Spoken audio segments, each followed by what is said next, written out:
इस वक्त मौजूद है, जैसा कि आप देख सकते हैं यहाँ पे आज मुल्तान में किला कौनर कासिम बाग में खान साहब का जलसा है। पाकिस्तान तहरीक इंसाफ आज तारीखी पावर शो करने जा रही है।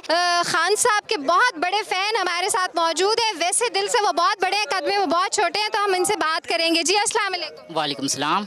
आपका कद कितना है? 3 फीट। अच्छा, तो क्या करने आए हैं आज आप? खान साहब को देखने आए हैं। कोई पैगाम जो खान साहब को आप देना चाहें? जी मैं उनसे मिलना चाहता हूँ, यह आखिरी ख्वाहिश है मेरा। और खान साहब वो जो अबू बकर को ऑटोग्राफ दिया, आप भी उस ऑटोग्राफ के लिए आए? जी बिल्कुल। मुल्तान में आज तारीखी जलसा होने जा रहा है पाकिस्तान तहरीक इंसाफ का। जी मुल्तान में पहला जलसा होगा कामयाब। अच्छा, पहले कोई जलसा कामयाब नहीं हुआ? नहीं, पहले कोई नहीं हुआ है। ये इमरान खान ने पहले एक दफ़ा ये क्राउड फुल किया था, आज दोबारा फुल करेंगे, इससे ज़्यादा होगा। अच्छा, तो फिर इसका मतलब ये है कि पहले वाला भी जलसा खान साहब का कामयाब हुआ कि ना हुआ? वो अपना रिकॉर्ड खुद तोड़ेंगे।